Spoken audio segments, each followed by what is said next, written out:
If We Have Each Other, a Marvel fanfiction written on AO3 by O2 Blues. Do you ever just feel like you're upside down? You are upside down, Pete.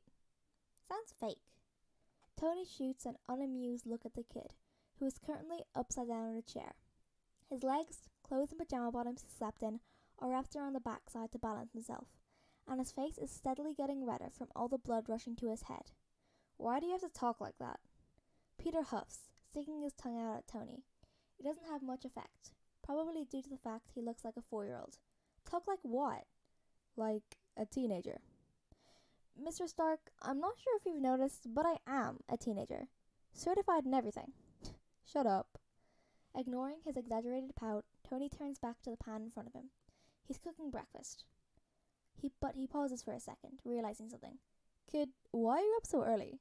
It's like 9 o'clock. That's early for you. For your information, it's 10:05, so your point is invalid. Did you sleep at all last night? I plead the fifth? Kid, answer the question. I just don't see the relevance. Peter Benjamin Parker, answer the questions or I'll hit you with this oven mitt.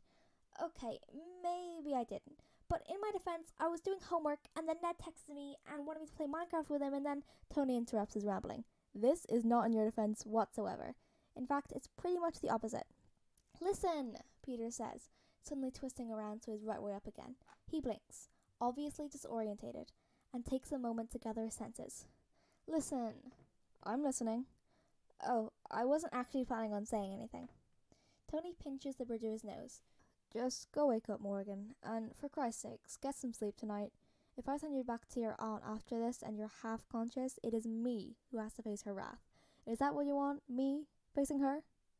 Better you than me. Peter ducks to avoid a hit from the oven mitt.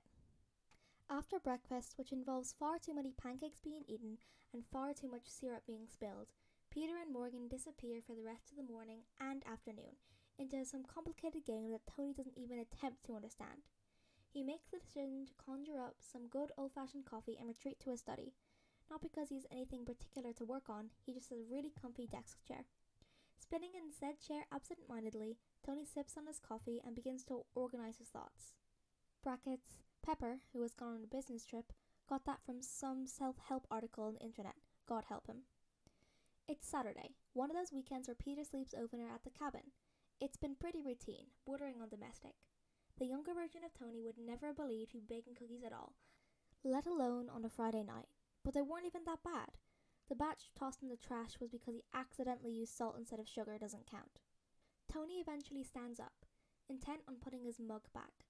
He stops as soon as he turns the doorknob. However, hears a single pair of footsteps sliding down the hall. Cracking it open, he peers out and sees Morgan, doing her best to carry large amounts of blankets. Did she really go digging through the closets? And stays relatively quiet at the same time. Her back is facing him, so she doesn't know he's there. Once she vanishes from view, Tony steps out, shaking his head at her antics. He knows better than to ask. For all he knows, she's going to use it as a cape and hold a meeting for all the imaginary kingdom she rules over. He heads to the kitchen and cleans out the mug. He instantly hears the cabinet slam. Tony's tempted to yell out a sarcastic, "You darn kids, get off my lawn," but he doesn't. There's only so many grandpa jokes you can make before you become one. He walks over to the noise, only to catch a rather familiar teenager going the other way. "What you got there, bud?" Peter freezes in his tracks, looking like a deer caught in the headlights. He quickly attempts to hide his collection of pillows he's amassed behind his back, but it spectacularly fails. Nothing? Sounds fake. Oh God, please don't start using my slang. Don't drag me like this. Mr. Stark. Yes? It is officially time to stop. Tony holds a hand to his heart. That's rude. It was supposed to be, Peter says, making a beeline for the silver space in between Tony's arm and the exit. He misjudges the size, however, before he slams into his shoulder, and before he can protest, the man has him in a headlock. Hey, let me go! Not until you tell me what you're doing with all those pillows. It's a secret. Does this happen to involve Morgan and several blankets I caught a glimpse of her carrying on her way over here?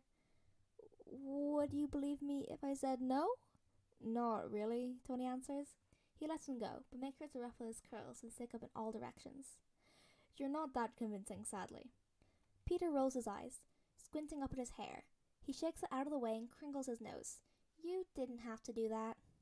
Oh, but I did. Morg wants to build a really big fort in her room, but don't tell her I said that. I promised I'd keep it a secret. He snorts. Way to break a promise. Betrayal starts young, I suppose. By the way, I think she's gonna ask you to join us after she's done. Wait. Adjusting the pillows in his hands, Peter grins. He turns toward the stairs and says, I would be more understanding if you hadn't put me in a headlock and made my hair a mess. Kid, get ready, Mr. Stark. Tony sighs loudly for dramatic effect, but can't help the way his lips twitch up into a smile. Daddy! Morgan yells, a few hours later after the evening falls, clambering down the stairs with Peter on her tail. She finds Tony in the living room, where he's laying on the couch and flipping through TV channels. Daddy, I want to show you something. Tony sits up and says in mock surprise, You do? Yes, me and Petey want to show you something. Oh, so it's not just you? I thought you said you wanted to show me something. Morgan giggles. We both do. You have to make that clearer, he laughs, poking her in the ribs. She shrieks and jumps away. What is this mysterious thing? Peter has a knowing twinkle in his eyes. No telling. Oh, come on, he complains. Can't you give your old man a break? I don't like guessing games. Nuh-uh, Morgan says. You gotta come and see. Well, with persuasion skills like that, I can't exactly say no. They make their way to her room, Tony just behind them. He watches Morgan's long, straight brown hair fly around her as she skips, humming some cartoon theme song she's been obsessed with for weeks now. He watches Peter's hyperactivity come out in the most adorable ways, from tapping mindless patterns on his thighs to twisting rubber bands in his hands. A warm, almost floaty feeling begins to form in Tony's chest. These are his kids. And Pepper's, of course. Okay, since when can he feel her trademark glare at him even when she's not there to give it? When Tony gets to the doorway, Morgan turns around and gestures dramatically. Behold! Where did you learn that word? Petey taught me. Tony raises his eyebrows at Peter, who shrugs. What? Stop making me look dumb in front of your sister. You do that yourself, Mr. Stark. Jesus, brutal. It was almost imperceptible, but Tony could swear Peter blushed when he called Morgan his sister. He almost wanted to say, of course I'm going to say stuff like that. Blood or not, you're her brother. You're too insecure, kid. He doesn't, though. He simply flicks his hair at his ear, smirking when he shoves him. Stepping into the room, Tony whistles. He knows he has two genius kids with IQ levels that rival his, but he often forgets what they can do when they're thrown together. The fort, instead of being your typical childlike kind, stretches across the carpet floor and ends at the dresser on the other side.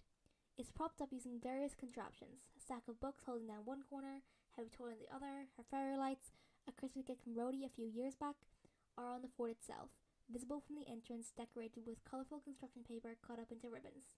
Do you like it? Morgan asks, bouncing up and down. She's practically beaming, proud of her creation.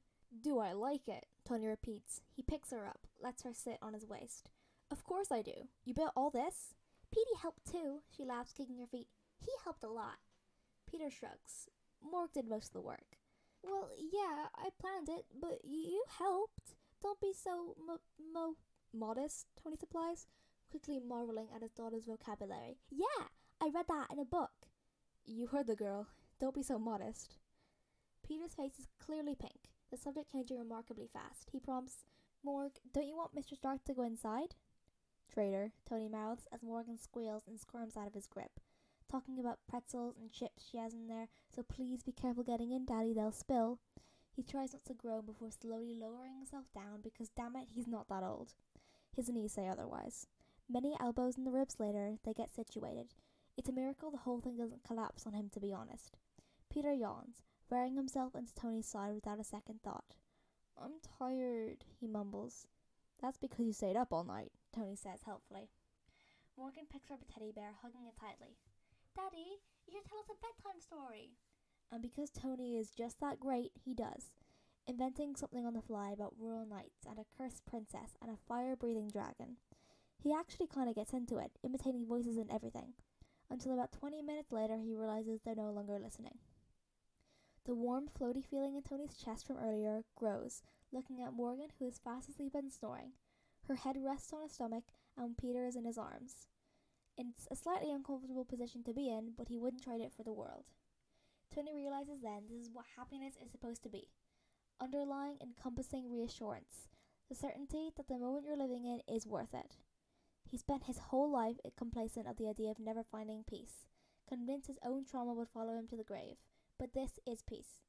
This is his soul family letting his guard down, finally settling in where it's meant to be. He lets his fingers brush gently against Peter's cheek and smiles softly when the kid unconsciously leans into it. Even in sleep, he trusts him. And that's something he's never ever going to take for granted.